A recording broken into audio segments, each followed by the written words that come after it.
Hello, everyone. Thank you so much for joining us for our webinar today. My name is Sarah Samelka. I use she and her pronouns. I work as a project manager on the Getting to Zero initiative. And again, thank you all for joining us today. It's really great to have people from across Illinois join us as we discuss ending the epidemic in the COVID era. This is the second in a series of webinars that we're doing for Getting to Zero that we're co-producing with our statewide partners.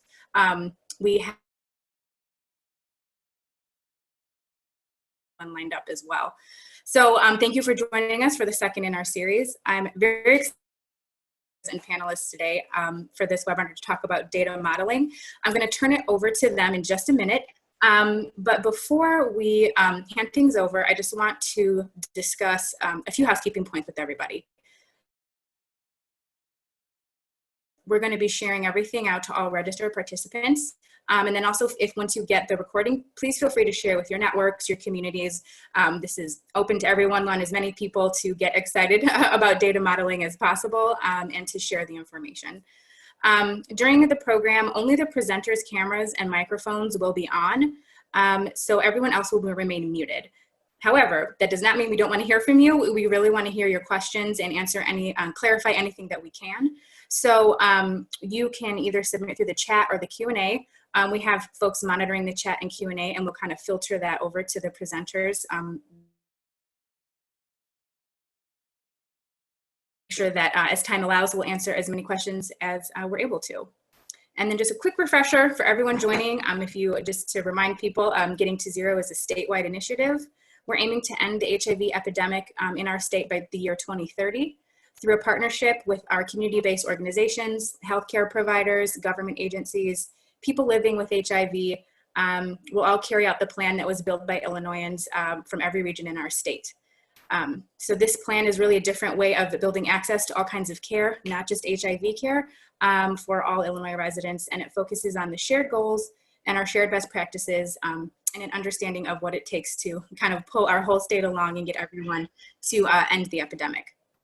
So again, for today, we're talking about modeling data. In this discussion, we're going to feature the data modeling team from the University of Chicago that have been working for the past year really closely with GTZ. They're going to be talking about getting to zero in the context of structural racism in Illinois.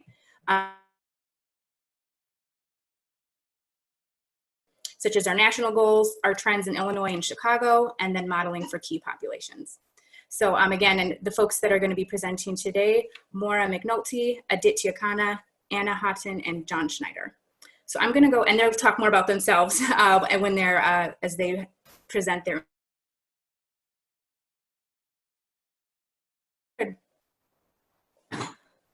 Great, thank you, Sarah. Let me go ahead and share my screen here.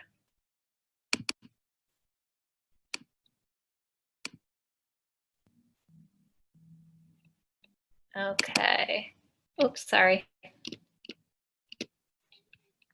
And let's see here. Oh. 1 second. No worries. And we're still getting all the feeling for Zoom and our screen sharing, so no worries at all. Okay.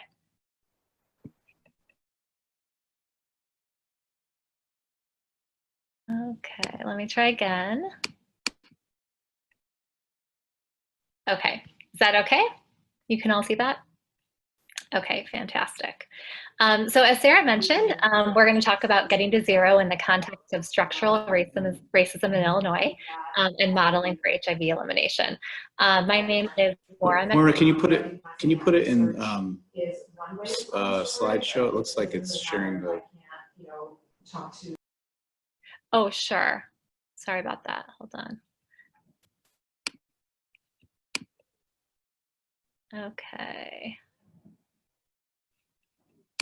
Let me just fix that.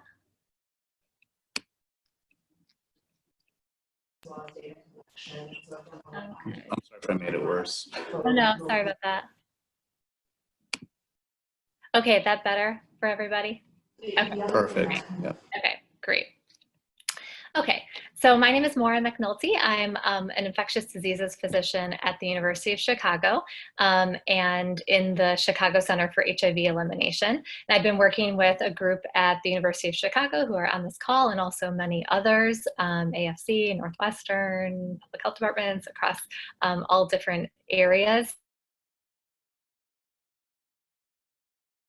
kind of meet our goals for getting to zero and HIV elimination. So today we're going to talk about just an overview, ending the HIV epidemic national goals, the trends in both Illinois and Chicago, our goals of Illinois getting to zero, and then our modeling for key populations, including the 2020 modeling, which is our goals to increase viral suppression by 20% and increase PrEP coverage by 20%, as well as some of our modeling for PrEP use, substance use modeling. So some of the background. So we all know there's now a national ending the HIV epidemic plan, as well as local plans across the nation to end the HIV epidemic. So nationally, the goal is to reduce new HIV infections by 75% within the next 5 years and 90% in the next 10 years. And the national plan, aligns with many aspects of the Illinois Getting to Zero plan as well. And it really addresses 4 different pillars. HIV rapidly and effectively to reach sustained viral suppression, prevent new HIV transmissions with proven interventions such as PrEP and syringe services programs, and then also respond quickly to potential HIV outbreaks to get prevention and treatment services out. On a national level, there has been some modeling that's done that's looked overall at overall trends, and has really indicated that achieving the 95, 95, 95 goals, along with increasing HIV prevention, could really change the trajectory of the HIV epidemic so that we can reach our goals of getting to zero by 2030. The 95, 95, 95 goals, so that's to ensure that at least 95% of all people living with HIV are aware of their diagnosis. 95% of people who are aware of their diagnosis are retained in care, and then 95% of those people are virally suppressed. So achieving the 95, 95, 95 framework by the year 2030 would really significantly reduce HIV incidents. And you can see here there are 3 curves to 40% coverage of vulnerable persons. That would have much further impact and help us reach those goals. And again, this is on a national level. It's just looking at overall all populations who are impacted by HIV. However, we know that there are disparities along the HIV care continuum as well as the PrEP care continuum. And then also that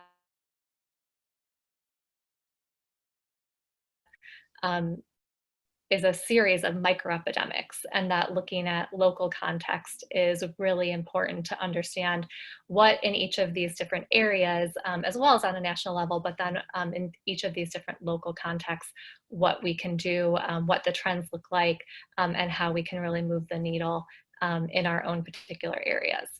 And so this is really looking at HIV care continuum disparities. And we can see, I had mentioned that one of our goals is to increase viral suppression by 20%.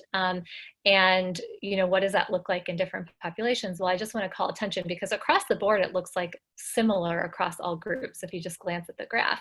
But if you look at particularly the Black African American group here, which is at 54% for viral suppression, as compared to the white group, which is at 66% for viral suppression, which is in the blue bar.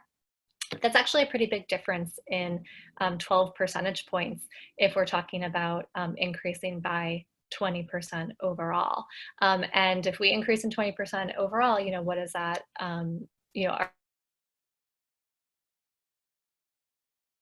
Need to be thinking about, and some of the populations who are most impacted.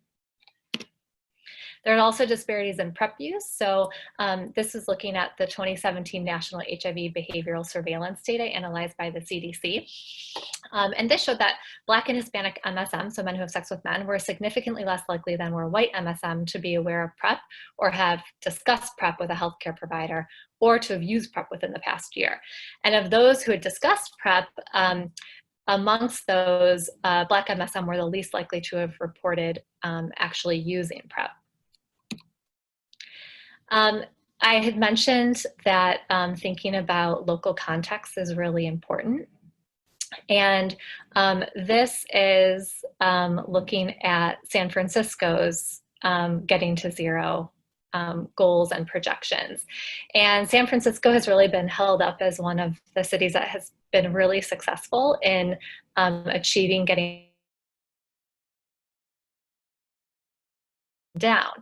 But again, thinking about of the entire local context and other trends that might be going on at the same time, you can see that this is from a paper from one of our colleagues at the University of Chicago, which is in press, that the decline and the projected decline in new HIV infections in San Francisco also coincides with a decline in the Black population in San Francisco as well, and outmigration of Black folks. So you can see the title of the paper is "The Last Black Man with HIV in San Francisco," a play on the film that really emphasize some of the structural factors contributing to outmigration in San Francisco. So understanding all of those different factors, including the structural factors that are contributing to HIV transmission, is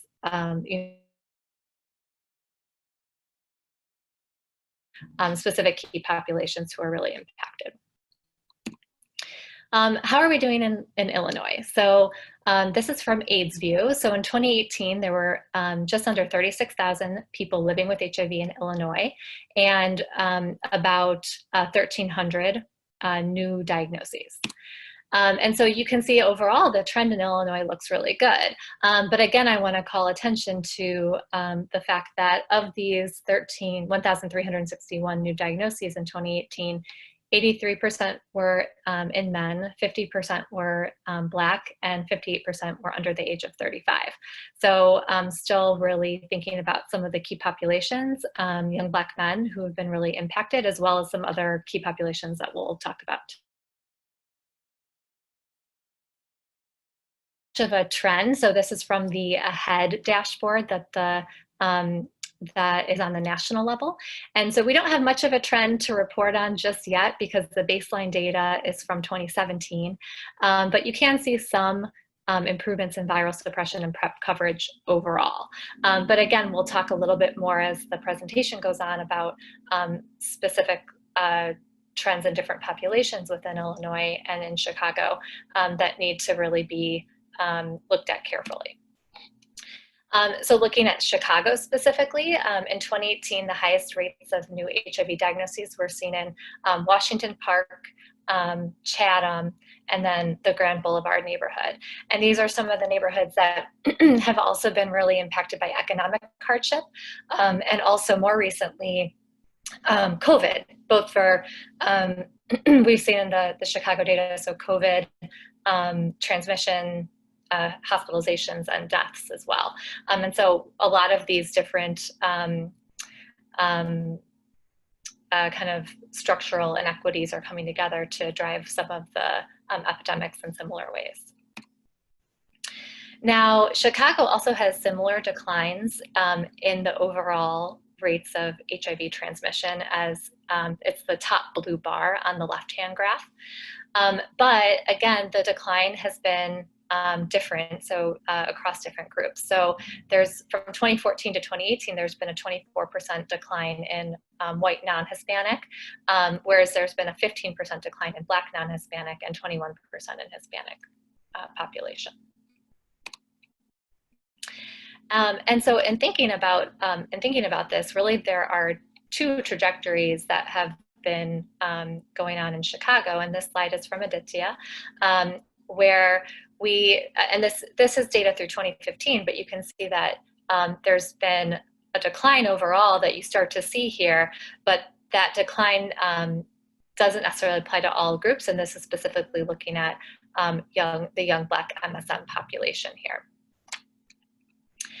So knowing that, the Getting to Zero Illinois plan has noted and really incorporated the fact that there are dramatic health disparities that remain. And in thinking about who's most impacted by HIV and AIDS in Illinois, we really need to focus some of our attention on key priority populations. So Black and Latino or Latinx, gay, bisexual, and other men who have sex with men, transgender women of color, and Black cisgender heterosexual women.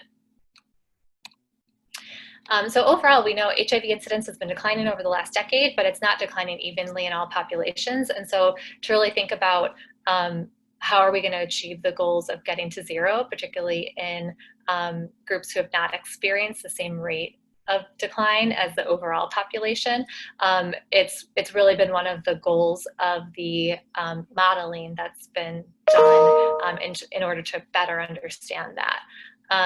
So I'm going to turn it over to Aditya, who will go through some of the modeling that's been done to date and review kind of where our next steps are going.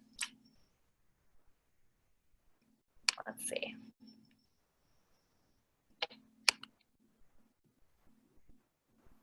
Thanks, Mara.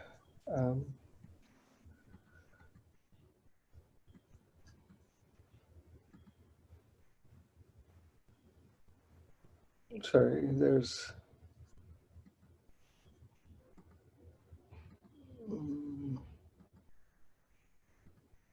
I had it open, but now it's getting lost.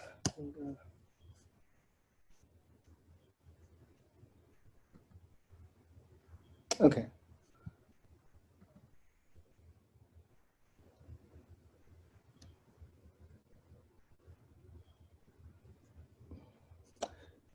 Mark, can I just ask you to cycle through the slides? I just don't want to use a different deck from a previous version.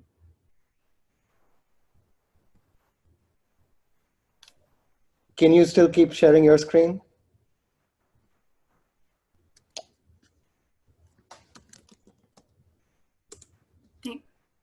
Thanks, Maura. And also just to say, while we're switching over the screens, if folks had any questions or comments that they wanted to put either in the chat or the Q&A, yeah, we are monitoring that. So feel free to comment or respond to anything.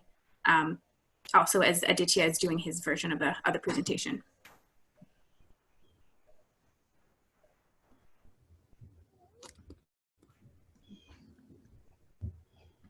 Can folks see my slides? Yep. Okay.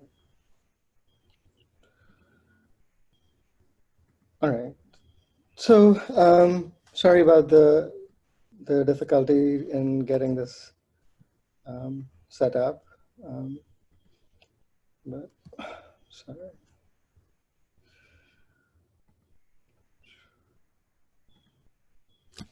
So we took, a couple years ago when we first started talking about this initiative, we wanted to see what would be reasonable targets to achieve zero HIV incidents or a functional zero HIV incidents, which would mean that there are so few transmissions going on in the community that the infections are likely to drop to zero from that point on their own. But and we wanted to see what would be needed. So we took the new HIV incidence data in Chicago and basically did some trend analysis to see where we would be by in the next decade as of that point, if we just kept going down the current trajectory of decline in incidence and compared that to instances where ART and PrEP use are both scaled up by 20% individually and then in combination.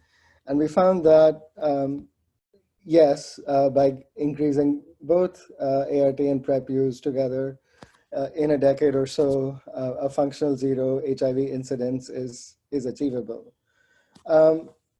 But that's a very simplified way of looking at the story, because it's increasing viral suppression due to consistent ART use and increasing PrEP use are in a way that people are retained on PrEP for a long period of time is something that is very difficult to do in practice because of the many barriers that prevent people from being able to engage in these care continuums as is needed. In fact, we looked at what is likely to happen if we only increased PrEP use by 20% among young Black men who have sex with men who are a high incidence population, along with other MSM of color and trans women of color who continue to experience steady, if not somewhat increasing rates of HIV incidence, as Maura alluded in her presentation. So we basically found that by looking at a few different modeling methods, and for those of you who have participated in some of these conversations earlier, different models incorporate different assumptions, and no one model is the best representation of reality. So we try to look at these approaches using strengths of different modeling approaches, and in doing that, we did not see that a simple increase of PrEP by 20% among young Black men who have sex with men will lead to a functional zero HIV incidence. And a key metric there to monitor is the rate of consistent PrEP use and overall retention on PrEP, which tends to be can be very challenging for a number of individuals, particularly those that are already in experiencing barriers to care. So we incorporated the dynamics of PrEP use into a detailed model that considered PrEP uptake and PrEP retention as two complementary ways to increase overall PrEP use in a population. And we found that even going up to 60% PrEP use on average would not be sufficient to reduce the HIV incidence to a functional zero level in the next decade. The moral of the story being, PrEP alone cannot do it all. And the only area in which we found some evidence that this was likely to work was if we could really do purposeful targeting of PrEP towards people who we know to be incesto-discordant couples, incesto-discordant partnerships. And that's something that is very difficult to implement in real life.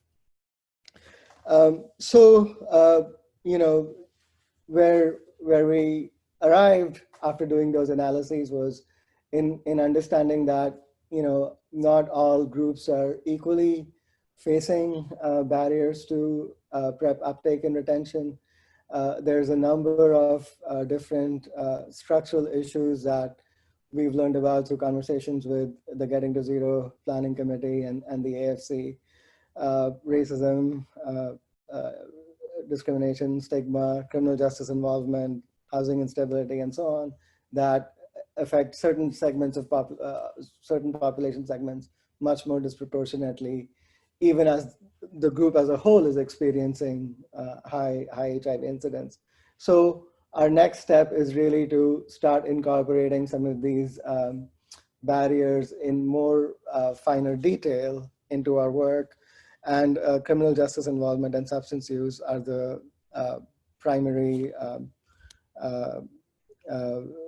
barriers that we have started to look at, and we'll describe them in a bit more detail in the next few minutes.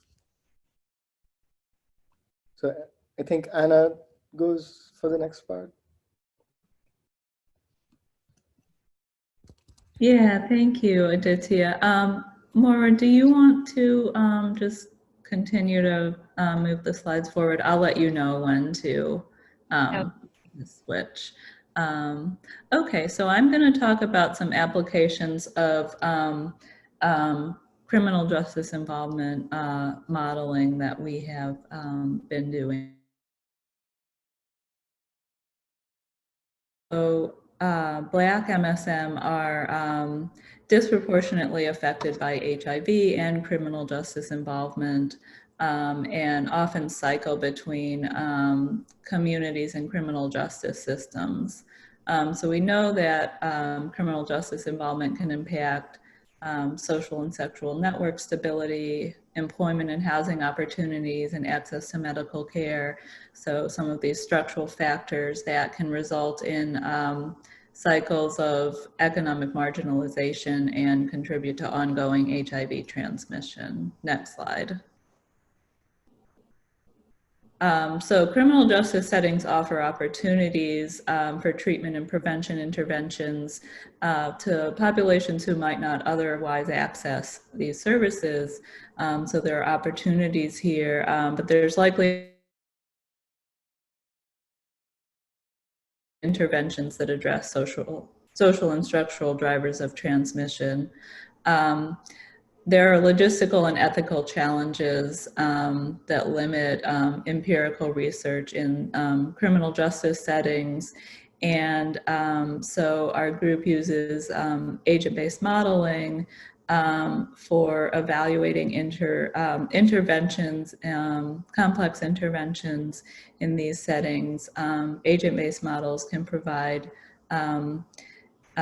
insights about the processes that drive HIV transmission, and also to compare the effects of different interventions. So next slide, please. So just briefly a little bit about agent-based modeling. So agent-based models are large-scale simulation models. They're a method of looking at based on a set of behaviors of individual agents. So agents are can be assigned attributes that can be either static or dynamic, so things that change over time.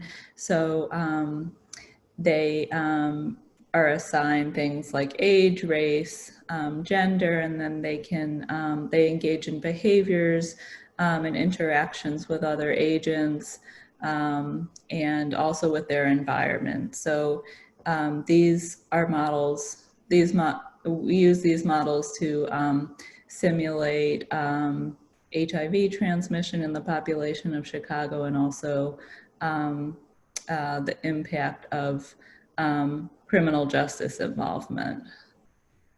Next slide, please. There might be a few more.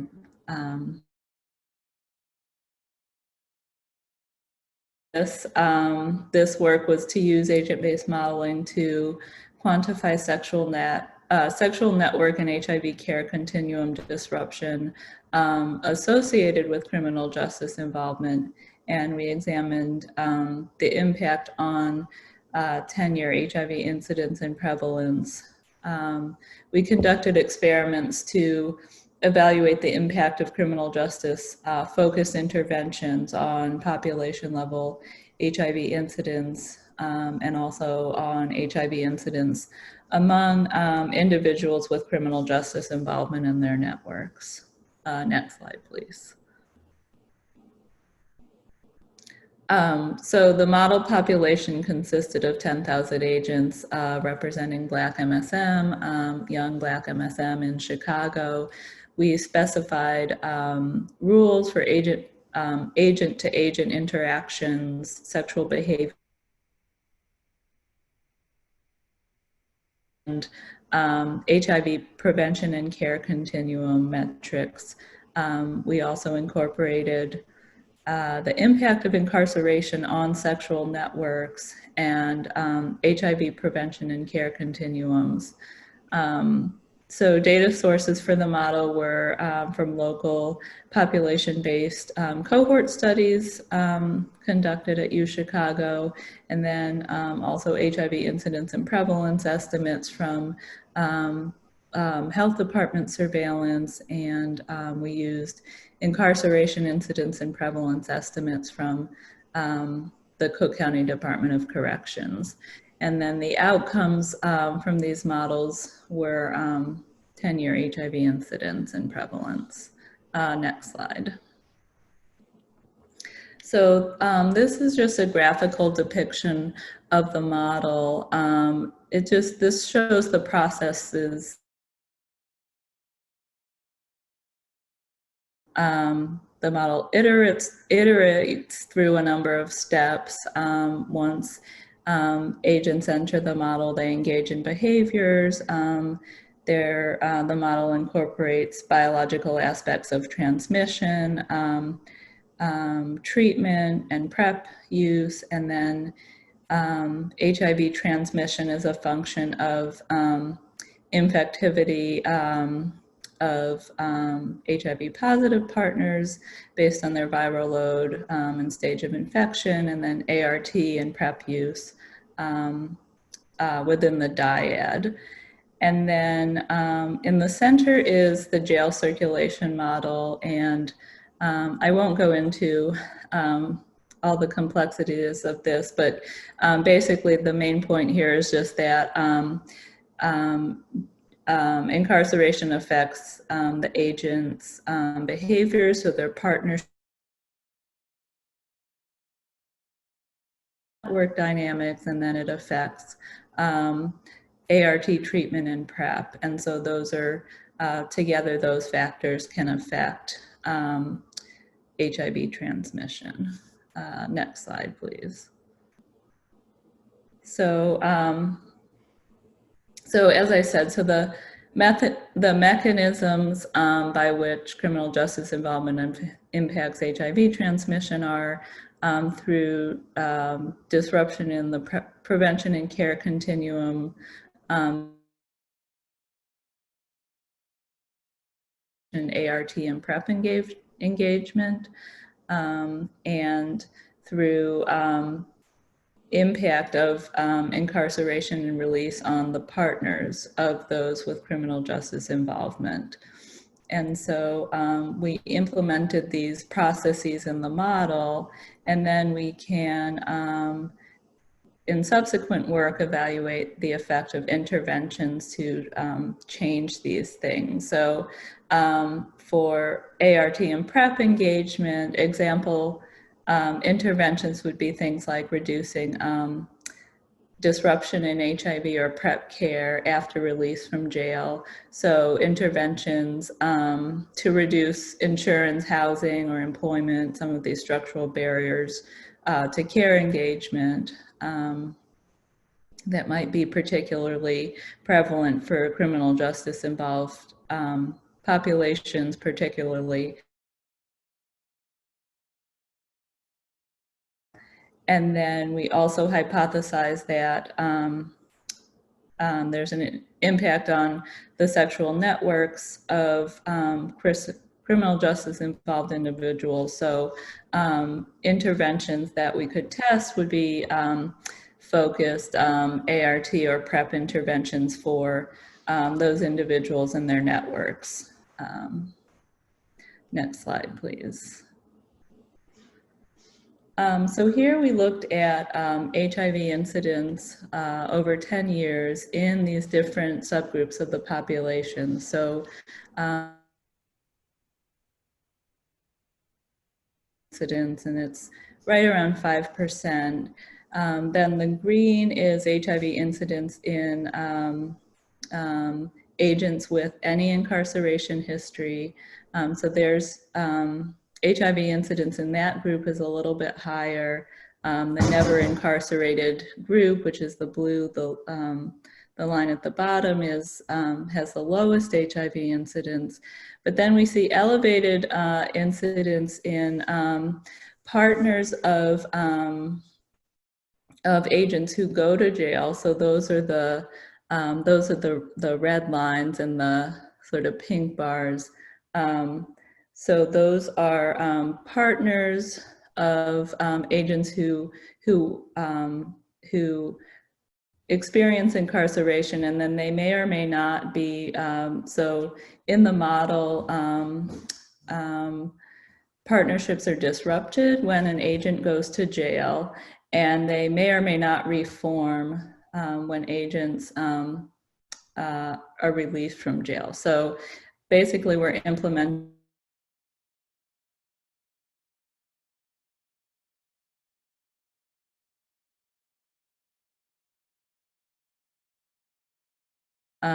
the overall population. And then the highest HIV incidence was observed in partnerships that formed during the time around release from jail. So these are partnerships that formed during a period where there may have been instability in PrEP use or ART use, so potentially higher transmission going on in these partnerships because of disruption in the care continuums that is happening related to incarceration. Next slide, please. So this is a summary, basically, of what I said. So the take-home point is that we observe particularly high incidence among partners of agents released from jail, and also in general partners of incarcerated agents compared to the general population. So this suggests that these may be priority candidates for PrEP intervention. So PrEP interventions could be focused on the networks of criminal justice involved individuals. This could also suggest relevance of intervention to increase ART and viral suppression among HIV positive individuals being released from jail to prevent onward transmission, because it looks like the partnerships that are forming and around the time of incarceration are, there's increased risk for transmission. Next slide, please. Okay, so sorry, I guess that was my last slide. I was just going to say next steps would be evaluating, actually implementing some of these interventions and looking at the effects of HIV incidence in these populations. And I'll hand it back over to Aditya, I think. Okay, thanks, Hannah. Is my voice coming through? Yes. Okay, good. Thank you. So, you know, continuing on the theme of looking at heterogeneities and how barriers affect people, criminal justice involvement is much more likely to affect people who've been using substances, and particularly there has been a lot written about stimulant use in particular that is associated with changed sexual behavior and reduced engagement in the ART and PrEP continuums. And you know, one way in which our ART and PrEP interventions can be made more purposeful is to direct them towards people who are experiencing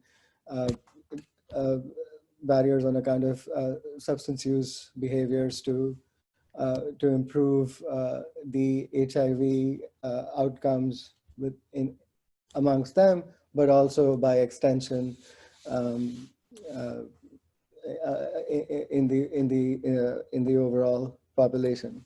So in order to expand our model to incorporate these types of psychosocial barriers, we are now considering extensions that incorporate stimulant use, particularly crack cocaine, ecstasy, and methamphetamines, and to examine their impact on ART continuum metrics, PrEP uptake and retention, and then sexual behavior. We are building out extensions of our model and recalibrating them with explicit accounting of these behaviors. And then the plan is to test specific stimulant use interventions in order to estimate their effect on downstream HIV infection outcomes. Along with that, we are also expanding the scope of our model, considering a broader representation of race, ethnicities, age, and gender identities in our model, along with the associated ART and PrEP continuum behaviors, sexual networks, and other sort of population-specific outcomes in one sort of holistic framework. We've gathered a number of data sources that allow us to parameterize these processes to be able to look at a model that's that broad in scope, including several data sets from the city and other studies that are run by academic research centers, including the Chicago Center of HIV Elimination and partner units through the Center for AIDS Research. So in conclusion, we are making progress in terms of the overall declining HIV incidence, but not all populations are experiencing these improved outcomes equally. A need to address basic structural factors that affects everybody is the area that we are trying to focus on through this initiative funded by the Pritzker Foundation, and trying to expand our model to broader populations that are experiencing the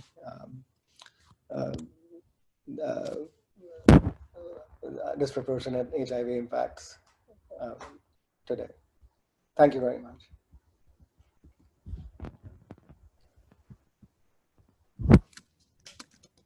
Great, thank you. So we did have some questions come in through the chat or the Q&A function, so I've been noting them.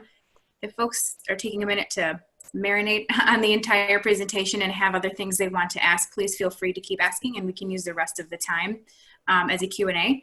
But I can kick us off.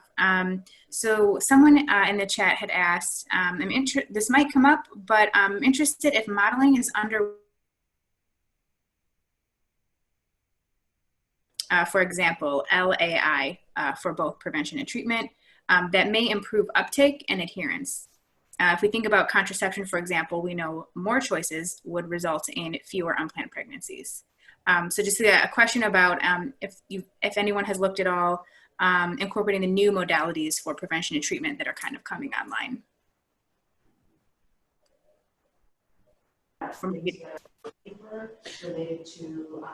We haven't specifically, people across the country, there have been other groups who have looked at this in other jurisdictions. I know that there's a lot of interest in long-acting injectables, both for treatment and for PrEP, for people who are coming out of criminal justice context, particularly when, as Anna was mentioning, some of these sort of transition periods that there's a lot of other things going on, and coming to the doctor may not be Moira is going to be working on a long-acting injectable. Francisco, Atlanta, and Chicago are the 3 sites. I don't know, Moira, if you have anything to say how long-acting injectable might play a role in modeling and getting to zero.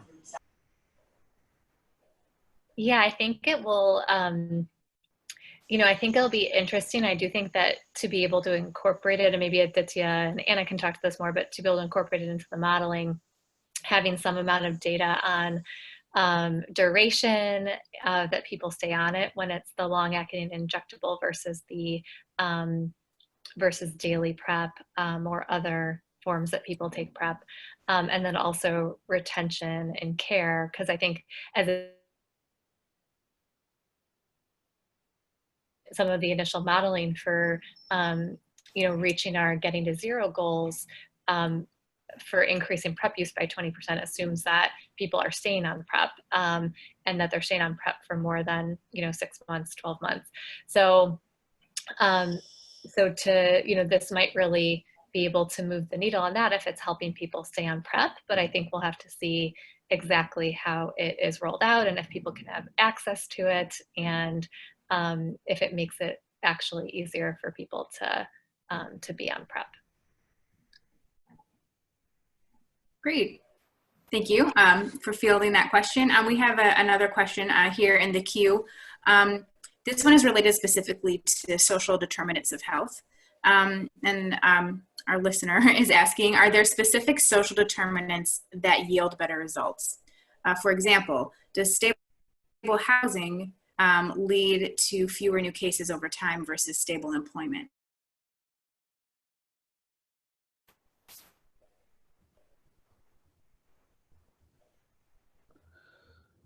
That is something we're interested in looking at. I think it's complicated to tease out the individual effects of those things because they're often so tightly correlated.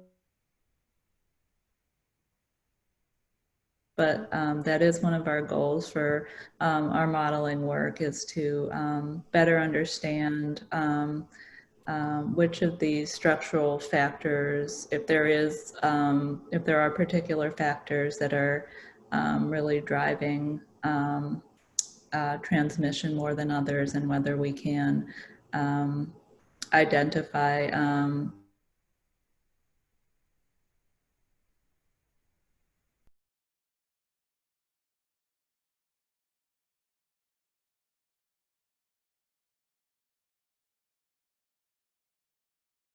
do some sort of intervention where we, provided more housing and saw how people's viral loads, changed over time.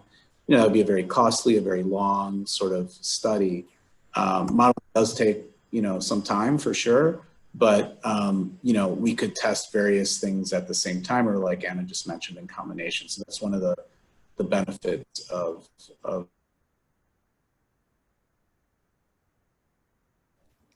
Great, thank you.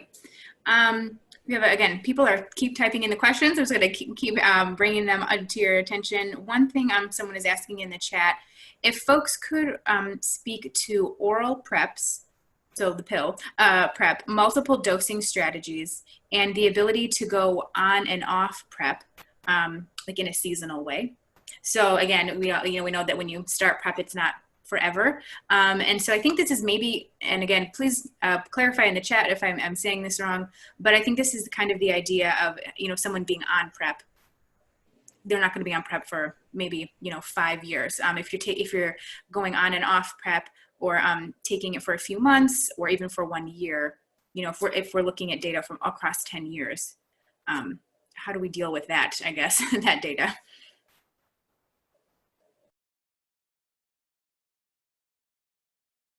Yeah, I think looking at our strategies is something that modeling can do. And sometimes the dosing patterns vary on account of various other barriers. And so, some of that, some of the variation in PrEP use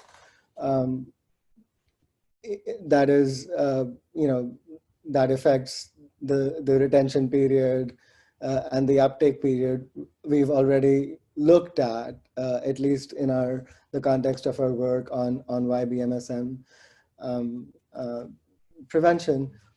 But in the case that there is maybe a more deliberate or intentional reason to go on and off oral PrEP, that can certainly be incorporated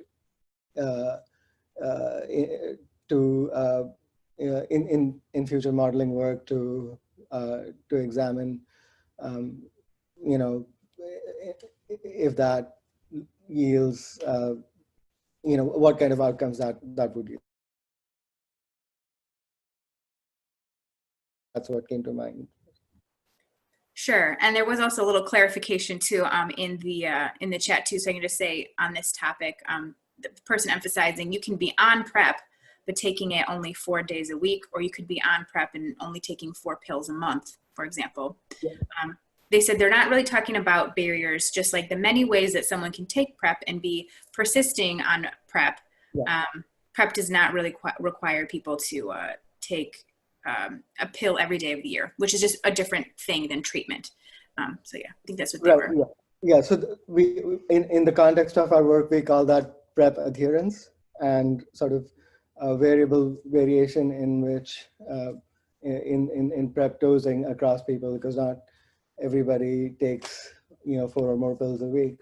Some take it a lot less, and we did incorporate that into the modeling. Great. There's another question here about kind of specifically around GTZ. So our plan, our statewide plan, and again, we're going to be sharing out the slides. So I know we're not looking at them. And of course, we've been talking a lot about PrEP. People were wondering from this group about do we need to emphasize? I know Aditya mentioned specifically that, just PrEP is not going to get us all the way. If there's any, is there a feeling that we maybe need to refocus or highlight or emphasize the idea of our maybe U equals U or treatment messaging or any or programming?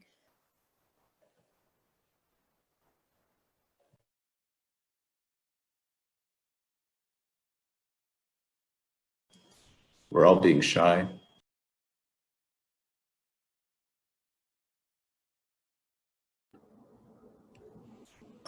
I think so I think one of the things is that I think we can learn more and do more in the durable viral suppression area. So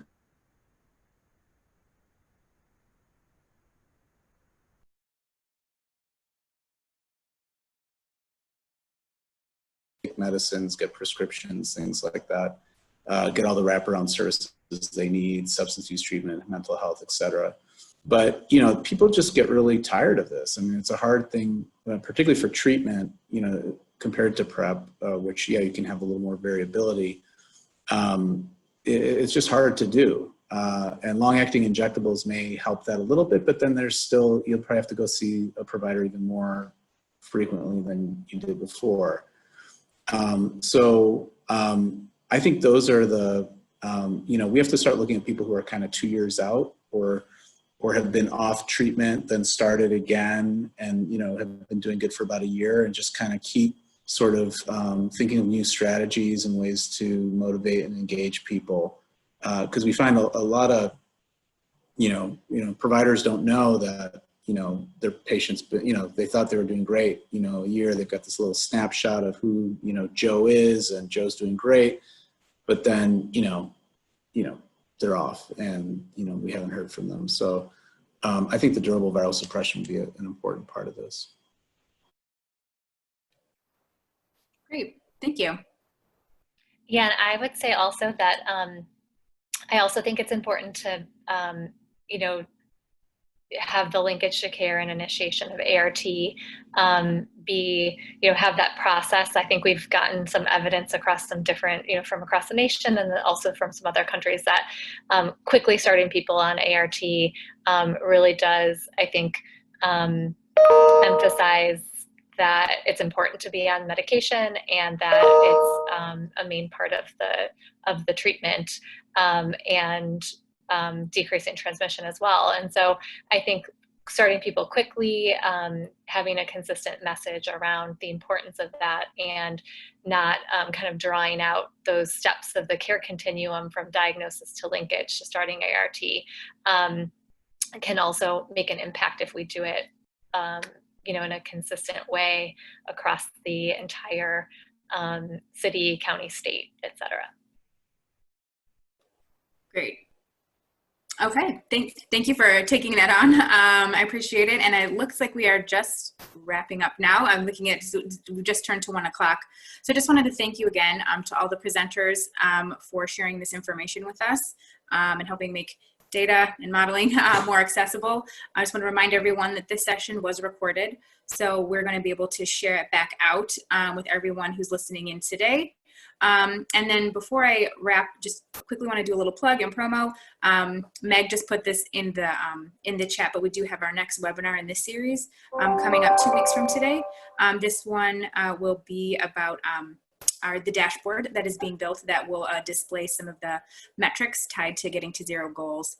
And that is something that we're going to, as a visualization, that we're going to be using over the next 10 years to monitor our progress. So we would love to see all of you there as well. So again, thank you again to Moira, Anna, Aditya, and John for sharing your expertise with us today, and for all the work that you have done on getting to zero so far. So thank you again, everyone.